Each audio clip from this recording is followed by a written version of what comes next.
agak lama. Oke. Terima kasih Peter sebagai moderator yang sudah mempersilakan saya menyampaikan materi di sore hari ini. Dan juga selamat sore kepada teman-teman, bapak-bapak sekalian. Pada sesi kali ini saya ingin membawakan materi perihal tentang mengatasi creative block selama work from home ya.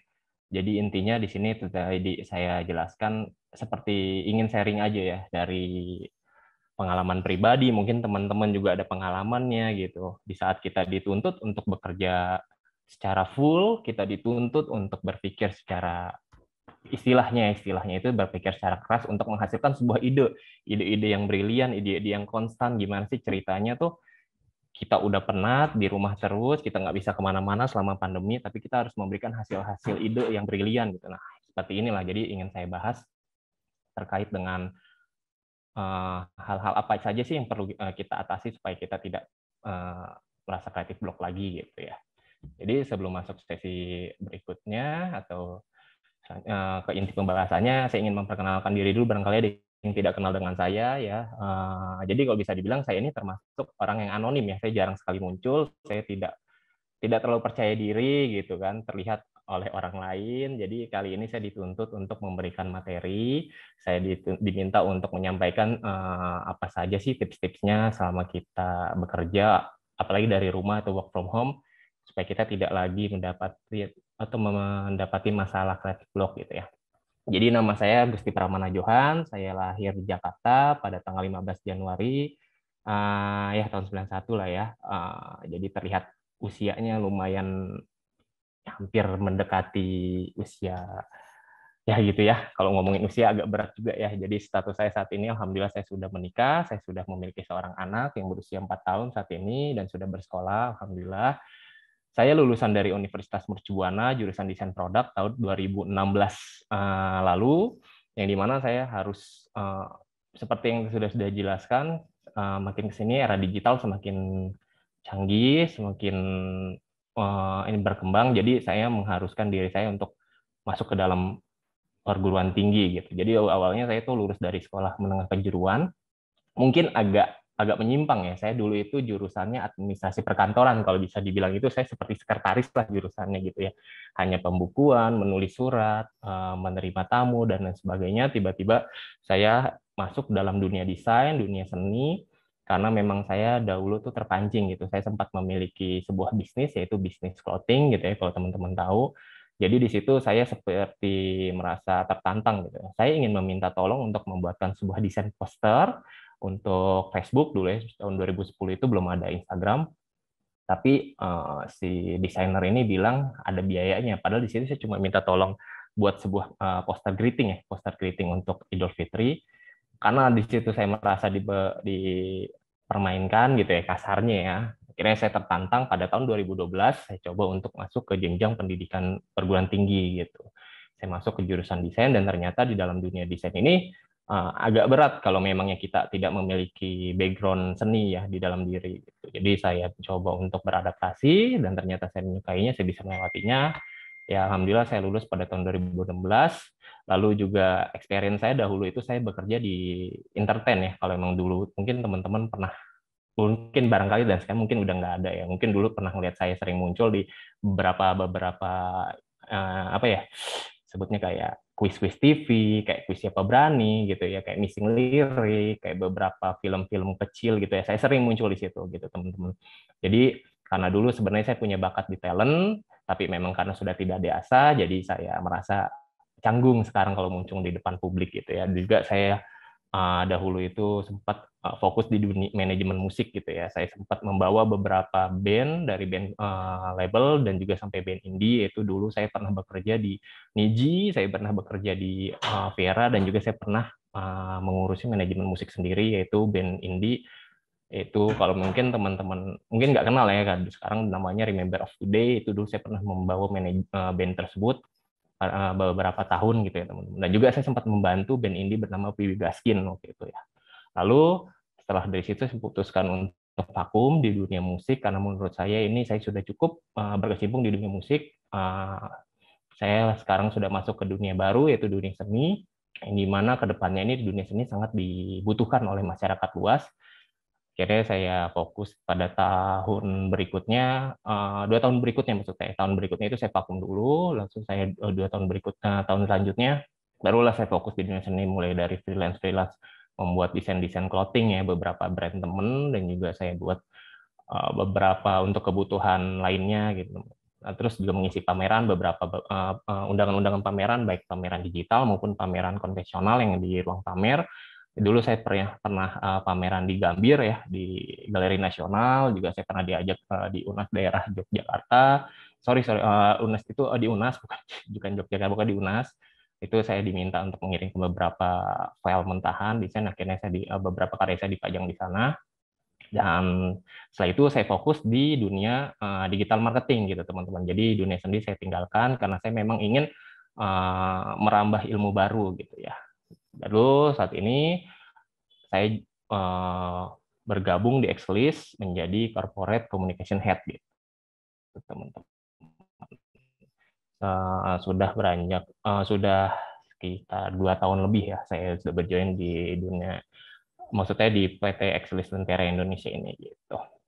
Jadi itu perkenalan singkat saya, maaf kalau kepanjangan gitu teman-teman. Selanjutnya masuk ke pokok pembahasan. Oh, sorry, ternyata ada beberapa quote dari Om Andy Warhol gitu. Jadi terkait dengan materi yang saya sampaikan kali ini, Om Andy Warhol pernah berpesan ya, don't think about making art, just get it done. Jadi intinya jangan berpikir tentang seni, lakukan saja. Biarkan orang lain menilai itu baik atau buruk.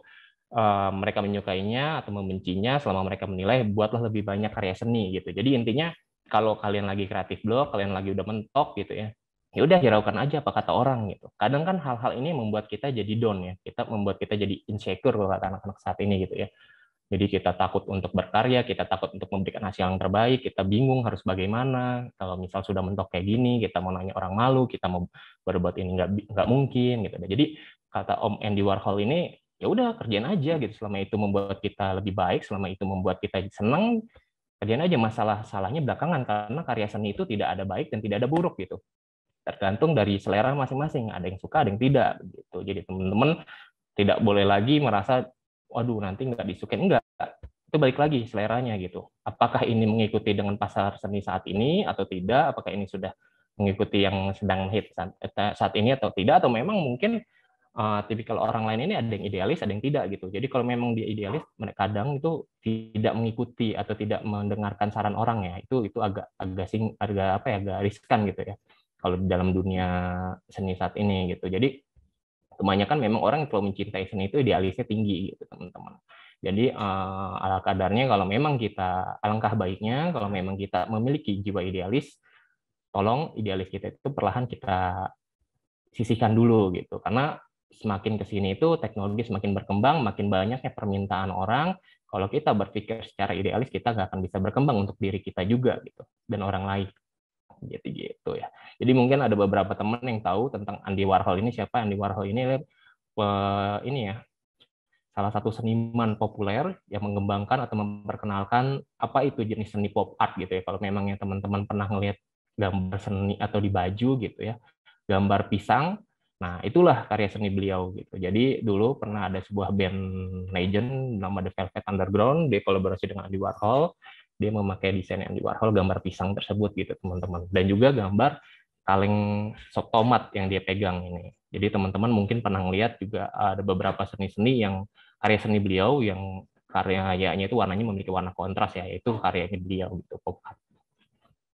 Lalu apa sih kreatif block itu? Nah, ini kreatif block. Kreatif block itu ialah suatu kondisi atau suatu keadaan di mana kita tidak bisa berpikir gitu. Kita tidak bisa berpikir, tidak bisa mengeluarkan ide-ide yang kreatif, kita tidak bisa menghasilkan karya-karya yang kreatif, imajinatif dan lainnya gitu. Jadi kondisi di mana mental kita ini sudah tidak mampu lagi untuk memberikan hasil-hasil yang konstan gitu, hasil-hasil yang memberikan kreasi di dalamnya gitu teman-teman. Jadi kalau istilah sekarang, aduh gue lagi nggak mood nih, aduh gue lagi stuck nih, aduh gue lagi benar-benar ngeblank nih, atau gue di art block nih, kata istilah kerennya itu art block ya, kalau anak seni bilangnya art blocknya, itu disebut kreatif block. Kenapa bahasanya kreatif block tidak art block? Karena kalau art block itu lebih ke spesifikasinya ya gitu, karena anak-anak seni bilangnya art block gitu. Tapi kalau creative block itu untuk menyeluruh gitu, karena beberapa orang itu banyak yang bekerja di dunia industri kreatif juga gitu teman-teman. Jadi makanya dinamakan creative block, karena kita tidak bisa berpikir secara kreatif, kita tidak bisa berkreasi, memberikan dampak yang positif, ya itulah disebut creative block gitu teman-teman. Jadi misalnya teman-teman ada yang sebagai bisnis analis di sini, yang dimana tadi seperti Ko Freddy bilang kan, Ko Freddy bekerja sama juga dengan timnya yaitu bisnis analis. Nah, bisnis analis ini bekerja sama dengan UI designer untuk membuat sebuah desain gitu. Namun desain dari UI designer biasanya itu kan hanya sekedar desain mentahannya aja ya, hanya sekedar layout template-nya, lalu dikembangkan lagi oleh bisnis analis. Nah, bisnis analis kebanyakan pasti di tengah jalan itu mereka memiliki sesi atau waktu timing tersebut mengalami kreatif block gitu. Aduh, bingung nih harus ngapain lagi ya. Aduh, permintaan klien mau seperti ini, tapi gue udah nggak bisa mikir lagi, udah mentok nih. Nah, itu dinamakan kreatif block gitu. Jadi, kadang ada waktu di mana bisnis analis ini ingin bertanya, ada juga ngerasain malunya di situ saat bertanya. Itulah keadaan di mana kita mendapatkan posisi sedang kreatif block gitu, teman-teman. Lalu eh, biasanya tuh siapa aja sih yang mengalami kreatif block gitu, teman-teman? Nah, biasanya yang mengalami kreatif block ini para pekerja yang bergerak di bidang industri kreatif gitu, teman-teman. Jadi mereka ini kebanyakan harus ditekan, harus mendapatkan pressure yang tinggi, mendapatkan deadline untuk berpikir kreatif. Sedangkan mereka ini selama pandemi yang sudah ini ya, yang sudah pandemi yang sudah bertahun gitu ya, mengharuskan mereka bekerja dari rumah, dan sehingga mereka ini tidak bisa berkembang lagi gitu, karena setiap hari mereka bekerja di situ-situ lagi monoton gitu. Sedangkan kalau kita bekerja di kantor kan dalam perjalanan kita melihat suasana yang berbeda setiap harinya. Tidak mungkin kan kita ketemu orang di perjalanan orang yang sama gitu kan. Lalu melihat keadaan cuaca yang berbeda tiap harinya, kadang panas, kadang hujan, kadang adem gitu ya. Tapi nggak kemungkinan kalau kita ketemu sama mantan ya teman-teman ya. Jadi intinya ya kalau kita bekerja di kantor itu kan dalam perjalanan kita bertemu dengan sesuatu yang berbeda, terus juga di kantor juga dengan suasana yang berbeda. Jadi keadaan kreatif block tersebut bisa menghilang gitu. Tapi kalau kita bekerja di rumah begitu tiap hari gitu, keadaan yang monoton, ya tiap hari kita ketemu lingkungan yang itu saja, kita ketemu dengan orang tua atau keluarga yang di rumah tiap hari seperti itu gitu ya. Itu mengharuskan kita monoton dan kita dituntut untuk kreatif, kita nggak akan bisa berpikir gitu teman-teman. Lalu juga dituntut perusahaan supaya kita berpikirnya lebih cepat karena deadline kita ini sudah mentok gitu, sudah tidak bisa lagi diperpanjang timeline-nya. Ya sudah, tidak ada hal lain selain kita memaksakan diri kita untuk berkarya gitu. Padahal kalau pekerjaan yang terlalu dipaksakan itu tidak baik ya teman-teman ya. Seharusnya seperti itu ya. Lalu siapa saja sih yang biasa mengalami kreatif block? Ya itu yang tadi saya bilang, yang bekerja di dunia industri kreatif ya teman-teman. Ada graphic designer. Biasanya graphic designer itu menuntut bekerja secara ini ya teman-teman, secara instan, menuntut bekerja untuk berpikir secara instannya dalam hal jika dia bekerja di bidang sosial media spesialis atau bergerak di bidang yang mengharuskan dia tiap hari atau secara rutin membuat desain, ya biasanya dia akan sering mengalami creative block gitu teman-teman. Lalu ada copywriter yang membantu untuk membuatkan konten-konten sosial media atau konten-konten poster atau konten-konten promosi lainnya yang mengharuskan mereka ini mencari konten yang sangat segar gitu, konten yang sedang viral saat ini gitu. Lalu ada konten creator ini yang membuat sebuah ide-ide brilian dijadikan sebuah konten gitu ya, baik dalam konten video, konten iklan gitu ya, baik iklannya itu ada yang bervariasi gitu ya, iklannya ada yang iklan khusus animasi, ada iklan khusus motion, maksudnya bukan motion, seperti ya motion grafik ya, teks-teks gitu ya. Kalau animasi itu kan kita ada gambar 2D-nya atau 3D-nya gitu ya. Terus ataupun ada voice over di dalamnya gitu. Nah, konten kreator inilah yang mencetuskan ide-idenya gitu. Jadi hal yang benar-benar tidak ada diharuskan menjadi ada gitu, seperti pesulap gitu ya. Jadi pimpinan ataupun baik atasan ataupun klien yang meminta sesuatu hal yang sesuai ekspektasi mereka, kita harus merealisasikan sesuai ekspektasi mereka juga. Jangan sampai itu kita malah melebihi atau mengurangi dari ekspektasi mereka. Biasanya mereka tidak akan menerima gitu. Ya itulah beratnya menjadi pekerja di dunia industri kreatif ya teman-teman gitu ya. Di sini ada content writer, animator, nah fotografer, videografer. Nah dua bidang ini ya yang lagi hits banget sekarang gitu ya. yang dimana fotografer ini karena pandemi banyak fotografer yang beralih bidang dari model menjadi fotografer produk. Nah, produk ini foto produk ini merupakan foto konsep foto yang sangat riskan ya teman-teman, yang sangat apa ya, gimana ceritanya kita memberikan kesan yang elegan atau kesan yang sangat apa ya, yang sangat ciamik gitu ya, yang sangat membuat produk tersebut enak dilihat gitu, eye-catching gitu ya, ada point of view dan point of interest-nya di dalam tiap foto-foto atau konten produk tersebut. Nah, itu sulit itu teman-teman. Kalau buat saya pribadi, saya lebih mudah foto model dibandingkan foto produk, karena foto produk tadi kita makanan yang hanya bentuknya sepotong atau satu bentuk, terus tiba-tiba difoto harus benar-benar tampil menarik. Apa aja sih pendampingnya, apa saja sih medianya, apa saja sih alat pendukung yang benar-benar bisa membuat produk tersebut tuh diminati banyak orang gitu teman-teman. Nah, juga videografer, gimana sih cara membuat skema atau cara membuat video tuh yang tadinya contohnya misalnya kita ingin membuat video hanya sebatas memberikan pesan pesan, terus juga memberikan rasa terima kasih, ungkapan orasi sedikit, orasi terima kasih kepada sponsor ataupun kepada pihak-pihak, beberapa pihak gitu ya. Padahal cuma hanya orasi sedikit, tapi gimana konsepnya itu video tersebut tuh terlihat elegan, terlihat membangun branding di dalamnya, itu videografer juga harus memikirkan hal-hal seperti itu teman-teman. Terus juga ada musisi. Nah, musisi ini nih yang agak berat, dari yang hanya teks-teks atau hanya kata-kata, harus ditentukan bait-bait note-nya gitu ya. Baik-baik gimana bunyinya dari tiap-tiap nada, gimana bunyinya dari tiap-tiap apa sebut lagu yang diciptakan gitu, supaya nanti dalam bentuk lagu masih musiknya gitu, terus juga sesuai dengan irama dari suaranya itu harus pas. Nah, itu juga lumayan berat teman-teman ya. Terus juga ada fashion designer, ada arsitek, dan juga sebenarnya ada lagi developer dan lain sebagainya. Itu banyak ya teman-teman. Jadi saya nggak bisa sebutkan satu-satu di sini. Intinya para pekerja di industri kreatif ini merupakan para pekerja yang dituntut untuk lebih berperan aktif ya, untuk mengembangkan sebuah branding perusahaan, sebuah karya, sebuah hal-hal yang dimana tidak ada, tidak nampak menjadi nampak gitu teman-teman. Kalau bisa dibilang kita ini mengalahi oleh David Copperfield gitu ya, David Copperfield yang cuma sulap sekebat mata, dan kita juga sama, dari yang cuma tulisan menjadi sebuah bentuk, dari yang cuma gambar flat menjadi sebuah gambar visual 3D ataupun 2D gitu teman-teman. Nah, itu seperti itulah kita yang bekerja di dunia industri kreatif dituntut untuk berperan aktif dan turut serta membangun branding perusahaan sedemikian rupa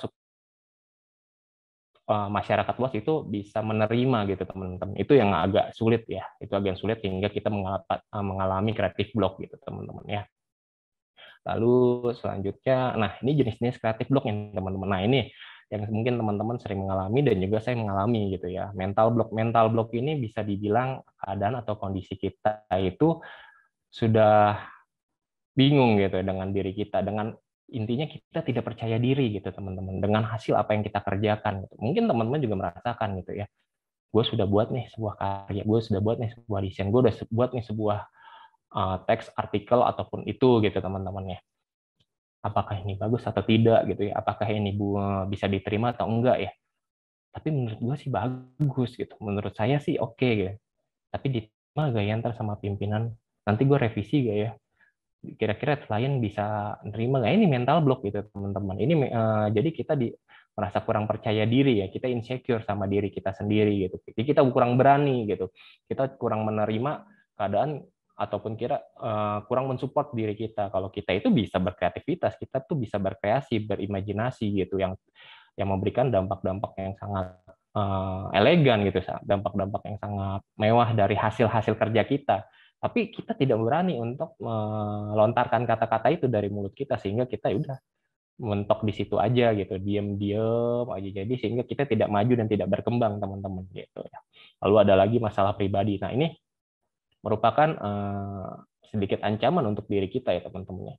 Jadi ketika kita ada masalah baik dengan keluarga, baik masalah di lingkungan, baik masalah dengan pasangan ataupun masalah dengan lingkungan pekerjaan gitu teman-teman. Nah itu kalau bisa tuh hal-hal tersebut harus dihindari teman-teman. Jadi kalau memang keadaan tersebut memang tidak diduga datangnya, ya mau tidak mau kita harus bisa menerima ya teman-teman. Namun kita tetap harus bersifat profesional gitu. Jadi kalau bisa tuh hal-hal tersebut kita jauhkan saat kita sedang bekerja supaya kita tidak mendapati kreatif block ataupun mendapati gangguan atau kendala saat kita harus bekerja gitu teman-teman. Harus menuntut hal-hal kreatif yang harus kita kembangkan di dalam diri kita gitu. Lalu juga ada kerangka kerja yang tidak efektif gitu ya. Misalnya teman-teman biasanya di dunia seni atau di dunia kreatif gitu kan, aduh gue nggak biasa nih kerja di siang hari gitu ya, gue biasa kalau kerja di malam hari. Nah biasanya teman-teman itu yang sering pakai sistem SKS ya, sistem kebut semalam gitu teman-teman. Nah itu biasa teman-teman yang sering ngerjain skripsinya tuh udah mentok gitu, gue udah nggak bisa mikir, gue kerjain besok aja lah, minta satu lah. Nah itu, jadi kerangka kerja tidak efektif ya. Jadi harusnya kita bekerja di siang hari lebih segar gitu, lebih powerful gitu. Tapi kita malas-malasan ya karena kita mengalami kreatif block yang nggak bisa dipaksakan gitu karena kita sedang tidak mood. Tapi sedangkan kita saat di rumah pada malam hari kita bisa berpikir. Nah biasanya seperti itu memang pekerja-pekerja kreatif itu bisa berpikir di jam-jam malam, misal jam 1 malam, jam 2 malam, bahkan jam 4 pagi pun mereka masih bisa berpikir. Tapi kalau dituntut di siang hari mereka tidak akan bisa berpikir. Nah itulah kerangka kerja yang tidak efektif teman-teman, karena sudah terbiasa mendoktrin diri atau membuat diri merencanakan gitu ya, mendoktrin diri itu gue kerjanya malam aja, gue kirim. Akhirnya terbiasa tuh kita menunda-nunda gitu ya. Terus juga yang tadinya biasa kita kerja di kantor, tiba-tiba kerja di rumah, pas kerja di rumah kita mentok, terus tiba-tiba kita harus kerja di kafe. Nah ternyata kerja di kafe ini kita lebih nyaman gitu ya daripada kerja di rumah. Ya itu boleh sih teman-teman, tapi ya jadinya kan kita akan terbiasa untuk menghamburkan uang tiap hari ya. Kalau kita tuh harus kerja di luar terus gitu ya, di kafe terus, kenapa kita nggak minta izin aja kerja di kantor kalau seperti itu ya. Nah itulah kerangka kerja yang tidak efektif ya teman-teman.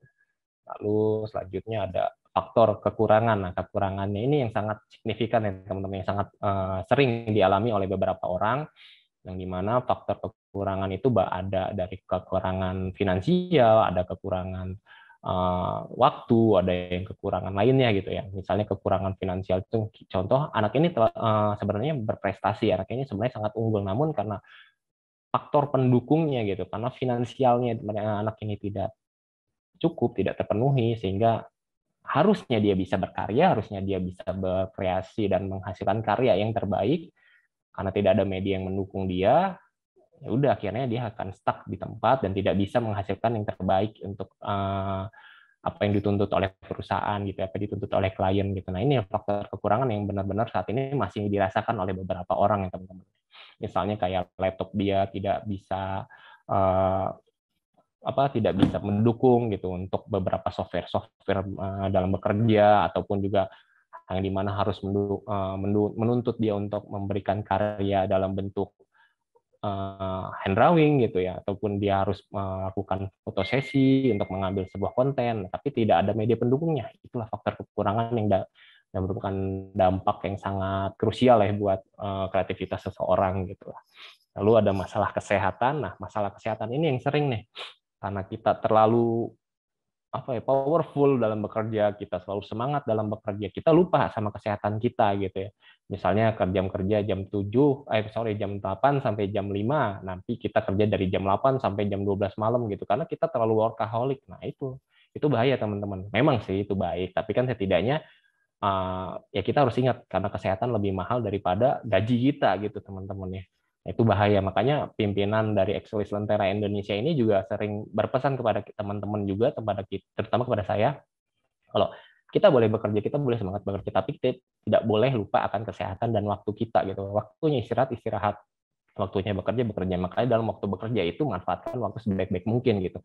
Buatlah sebuah timeline, buatlah sebuah catatan, atau buatlah sebuah jadwal schedule ya.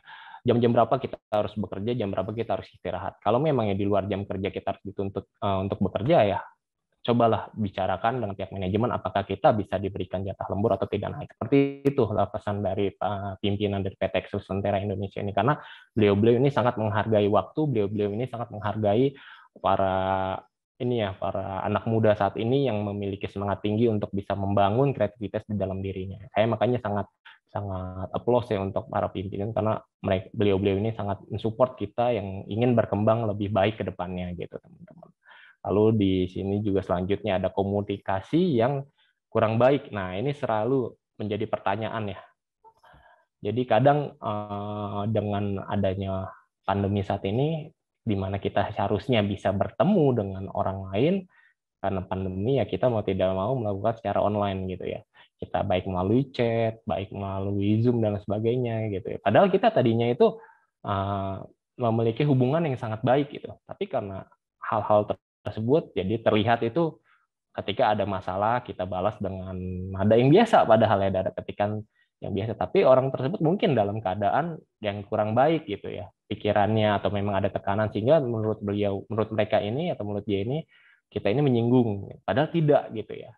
Nah, juga ada lagi misalnya kebanyakan ini para freelancer mungkin yang sering mengalami, misalnya ada beberapa miskomunikasi gitu dengan para kliennya minta seperti ini, kita sudah menjalankan, tapi kliennya bilang saya tidak mau seperti ini gitu, karena hal tersebut sangat merugikan untuk saya, ini sangat tidak relevan dengan kapasitas perusahaan saya. Padahal kita sudah menjalankan gitu, sudah menjalankan briefing yang mereka inginkan gitu. Nah, itulah makanya alangkah baiknya kalau memangnya mendapati hal tersebut, kita harus pastikan lebih dulu secara detail gitu. Kalau memang hal tersebut sudah yakin, baru kita kerjakan gitu.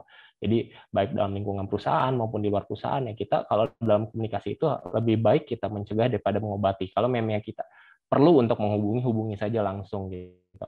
Kalau memang perlu untuk bertemu, kalau kita sudah mendapatkan izin silakan, tapi kalau tidak lebih baik kita menggunakan media online seperti ini ya teman-teman gitu. Kan ada Zoom, ada beberapa ada beberapa media lainnya gitu ya. Jadi alangkah baiknya lebih baik kita mencegah komunikasi yang kurang baik ini dengan inisiatif gitu ya, inisiatif untuk lebih mengedepankan komunikasi yang baik gitu ya, lebih mengedepankan peran aktif kita menjaga silaturahmi atau hubungan yang baik dengan perusahaan maupun dengan relasi bisnis kita yang lainnya gitu loh teman-teman. Nah, cara mengatasinya apa aja sih gitu ketika kita mengalami creative block. Nah, ini teman-teman, biasanya kalau kita creative block ya, dan saya juga sering mengalami hal tersebut ya, kita luangkan waktu untuk istirahat. Biasanya kita kalau lagi creative block itu lagi penat. Kebanyakan lagi penat, lagi banyak pikiran ataupun beban yang kita alami, ya kita istirahat aja dulu. Kita tanyakan dulu kepada perusahaan ataupun kepada klien, deadline-nya kapan gitu. Biasanya kalau kita deadline-nya mentok, usahakan kalau misalnya deadline-nya cepat minimal 3 hari gitu ya, itu kita harus minta tenggang waktu. Kita nggak bisa, manusia ini bukan robot yang harus berkreasi atau mengeluarkan kreativitas dari dalam diri ini secara instan, itu sulit gitu teman-teman. Bahkan saya pun sampai ubanan pun kalau mengeluarkan kreativitas secara konstan itu sangat sulit teman-teman ya. Jadi kalau bisa minimal 3 hari itu kita harus minta tenggang waktu ya. Maksudnya misalnya ini deadline-nya 3 hari ke depan, wah nggak bisa. Kalau bisa minimal seminggu gitu teman-teman. Karena kita ada jeda waktu saat kita mendapati creative block, kita ada waktu untuk istirahat gitu teman-teman. Kita ada waktu untuk mencari mood kita gitu yang baik gimana gitu. Kita bisa istirahat sejenak, terus kita bisa meluangkan waktu untuk mencari hal-hal baru gitu ya. Lalu yang kedua, kita sharing sama teman-teman.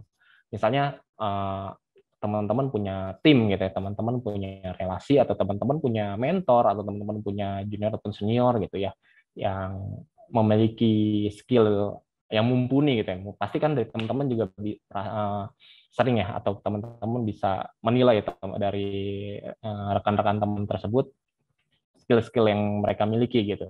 Nah, biasanya saya tuh sharing gitu teman-teman ke mentor ataupun ke rekan saya yang memiliki skill yang setara ataupun di atas saya gitu, sehingga sehingga apa yang saya alami atau ketika saya sedang block gitu, ketika saya sedang stuck, rekan saya itu bisa memberikan dukungan, bisa mensupport saya, bisa memberikan ide-ide yang brilian. Biasanya ide-ide dari teman itu kadang out of the box gitu teman-teman. Kadang apa yang nggak kita pikirin dia bisa ngasih solusi gitu, dia bisa ngasih ide yang brilian gitu. Dan juga kadang saat ini pun saya sering melakukan hal itu gitu. Bahkan ada yang junior saya, bahkan ada yang usianya itu terlampau muda gitu, tapi anak ini kritis, anak ini benar-benar memiliki ide yang sering kali brilian gitu, sehingga saya jadikan anak ini sebagai rekan saya, rekan sharing gitu ya. Karena memang dari beberapa pengalaman ya saya sudah nilai gitu, karena ide anak ini sangat brilian, sangat off the box, itu sangat dibutuhkan oleh kita yang bekerja di industri kreatif gitu teman. Karena hal yang dituntut untuk memberikan hal apa ya, memberikan sebuah hal-hal yang berbau dengan kreativitas gitu, pemikiran out of the box itu sangat dibutuhkan, gitu, sangat diperlukan gitu teman-teman. Lalu selanjutnya itu membuat planning dan catatan. Kita membuat planning dan catatan maksudnya gini. Saat ini misalnya kita mendapati sebuah proyek A, terus tiba-tiba kita tidak bisa nih, kita sudah jalan proses itu pembuatan pekerjaannya gitu teman-teman, pembuatan desain atau pengerjaan yang lainnya itu sudah capai 15%. Tiba-tiba nggak bisa kita berpikir nih, aduh udah nggak kuat lagi nih, gimana ya gitu ya. Udah, teman-teman break, teman-teman buat catatan di note, di catatan teman-teman atau di sticky note gitu ya, di tanggal sekian, jam sekian, teman-teman sedang kreatif block gitu. Kira-kira kapan teman-teman bisa berkreativitas kembali, dibuat di situ. Jadi buat deadline juga ke diri kita. Pokoknya di tanggal segitu kita harus sudah bisa memberikan atau bisa melanjutkan pekerjaan kita. Jangan sampai deadline H-1 gitu kita masih leha-leha, itu jangan sampai teman-teman. Karena itu juga sangat berpengaruh ke performa kita ya teman-teman gitu. Dan juga buat catatan itu misalnya teman-teman lagi bengong ataupun lagi di jalan ataupun dari momen-momen tertentu, kadang kadang sering tuh berpikir yang di luar nalar gitu, di luar alam bawah sadar gitu ya, yang tadi saya bilang out of the box gitu, yang berkaitan dengan apa yang sedang teman kerjakan gitu. Nah itu harus dicatat gitu, karena biasanya pemikiran tersebut tidak datang 2 kali teman-teman. Mau teman-teman berpikir keras pun kalau memang sudah lupa ya udah lupa gitu teman-teman. Makanya langkah baiknya, kalau saya pribadi saya sering membuat catatan gitu teman-teman, entah itu di memo handphone ataupun catatan kecil. Saya sering membawa catatan-catatan kecil karena memang ketika kita dituntut untuk berpikir kreatif ya, hal-hal yang berbau kreatif itu tidak akan datang dengan apa yang kita mau gitu, pasti datangnya dengan sendirinya gitu. Entah teman-teman lagi bengong, lagi duduk, atau lagi canda bersenda gurau dengan teman kantor atau dengan lingkungan rumah atau dengan keluarga gitu, pasti akan muncul gitu. Makanya oleh karena itu kita harus catat dengan baik supaya kita tidak hilang lagi ya ide-ide tersebut gitu teman-teman. Lalu research beberapa referensi teman-teman, misalnya udah ngeblok nih teman-teman nih, udah nge-stuck gitu ya, sorry udah stuck. Nah terus aduh bingung nih harus gimana. Biasanya saya sering kasih ke tim untuk cari referensi dari beberapa link situs ini gitu ya. Jadi ketika teman-teman sudah ngeblok, cari referensi tersebut, nah pasti akan ada ide-ide brilian yang akan muncul, karena dari apa yang kalian lihat, apalagi visual yang berwarna-warni ya teman-teman. Seperti contoh tema warna ADC ini ya, tema warna ADC ini menurut psikologi warna itu sangat berpengaruh untuk mengundang atau merespon ide-ide brilian yang ada di dalam otak kita teman-teman gitu. Jadi orang-orang yang bekerja kreatif itu harus sering melihat warna yang warna-warni teman-teman gitu ya. Yang warna-warni supaya kita bisa berpikir dengan brilian gitu. Kalau memang kita sudah mentok, coba kalau teman-teman lihat warna yang terang gitu. Apalagi kalau misalnya teman-teman udah sering lihat laptop seharian, mata teman-teman pegal, lihatlah warna hijau teman-teman. Warna hijau, yang dekat, yang jauh, yang dekat, yang jauh. Nanti mata teman-teman itu akan terrelaksasi sendiri gitu. Itulah dari psikologi warna gitu teman-teman. Terus juga membuat mapping dari hasil kerja biasanya begitu. Kalau misalnya saya dituntut untuk membuat sebuah logo ataupun sebuah desain gitu ya, saya udah bingung nih harus bagaimana, ya udah saya buat mapping dari apa yang saya lihat saat ini gitu. Saya tarik garis lurus sana semari, dapatlah poin-poin yang bisa dijadikan jalan keluar seperti itu teman-teman. Lalu selanjutnya ada olahraga. Nah, ini biasanya kalau teman-teman keseringan duduk ya, teman-teman bisa nih sambil olahraga sejenak gitu. Misalnya kalau di area lingkungan teman-teman ada gym, nah bisa nge-gym dulu 15 menit sampai setengah jam gitu. Jadi daripada teman-teman duduk aja bisa membuat badan sakit gitu ya. Nah, langkah baiknya teman-teman berolahraga sejenak gitu supaya otak jadi refresh juga gitu ya. Lalu juga mencari kesibukan sementara ini ya, nge-gym juga termasuk ya. Misalnya teman-teman suka fotografi, teman-teman suka videografer, teman-teman suka membuat karya seperti saya suka membuat karya, makanya saya punya beberapa akun Instagram khusus karya-karya portfolio saya. Biasanya saya kalau udah stuck saya membuat karya gitu teman-teman, daripada waktu saya terbuang percuma, akhirnya saya buat karya aja gitu ya. Nah, seperti itulah. Jadi waktu juga tidak terbuang sia-sia gitu. Jadi ketika ada waktu yang kosong ya, senggangkan waktu untuk memberikan hasil yang kreatif gitu teman-teman. Jadi di situ otak juga kepacu ya. Terus juga mencari suasana kerja baru, misalnya teman-teman di rumah penat nih, udah nggak bisa mikir lagi, tapi deadline ya lumayan lah, ada 3-4 hari, ya udah teman-teman keluar aja, ajak temen ataupun ajak pasangan gitu ya, temenin ke kafe atau kemana, siapa tahu ada refresh, ada acuan ya, ada acuan untuk bisa berpikir lebih kreatif gitu, lebih imajinatif gitu. Terus juga staycation, nah biasa kalau weekend gitu ya teman-teman berserta keluarga ataupun pasangan atau kalau sudah berkeluarga gitu ya ngajak istri dan anak gitu staycation sementara gitu ya, hiburan dulu, lupakan sejenak penat, beban pikiran supaya nanti setelah pulang udah refresh lagi gitu ya. Kalau saya sih gitu, tapi ada juga ya sudah melakukan staycation tiba-tiba sampai rumah ngeblank gitu ya, bingung juga karena memang dalam staycation itu tidak apa ya memanfaatkan waktu dengan baik gitu, biasanya ya udah terbuang percuma, males-malesan, sehingga pas nyampe rumah ya udah bingung, bukannya bermanfaat malah terbuang waktu yang percuma gitu ya, sia-sia gitu. Lalu yang terakhir ya menyibukkan diri dengan ibadah, itu pasti teman-teman kalau udah mentok berdoalah sama Tuhan yang Maha Kuasa, yang Maha Esa, karena satu-satunya yang bisa mengabulkan doa cuma Tuhan doang, bukan diri kita gitu ya. Minta pertolongannya gimana caranya, kita harus bisa berpikir dengan apa ya, dengan kreatif, berpikir dengan baik supaya kita bisa memenuhi ekspektasi dari klien ataupun perusahaan gitu ya. Nah, seperti itu sih teman-teman solusinya. Tapi kalau memangnya sebenarnya sih banyak gitu ya. Tapi kalau memang teman-teman butuh lagi solusinya ya teman-teman bisa sharing dengan saya ya teman-teman ya. Ketika sedang kreatif blog, gimana sih Kak caranya? Gimana sih Mas caranya ya? Kita sharing aja gitu. Karena saya memang selalu sering berpesan kepada tim saya atau teman-teman saya, kalau kalian memang sedang kreatif blog, yuk kita sharing aja di grup gitu ya. Siapa tahu nanti saya bisa bantu kasih ide, dan juga siapa tahu kalian bisa bantu saya juga gitu. Lalu ya terakhir dari saya, ya intinya kreatif blog adalah suatu yang menahan kalian dalam berkreasi ya teman-temannya. Hal itu merupakan luapan dari sesuatu yang memberikan hambatan dan harus dipenuhi atau dimanipulasi sedemikian rupa supaya kita bisa berpikir atau memasuki proses kreativitas kita lagi gitu ya. Itu kuat sedikit sih dari saya ya teman-teman ya. Terima kasih untuk perhatian teman-teman. Jika ada yang bertanya, saya persilahkan.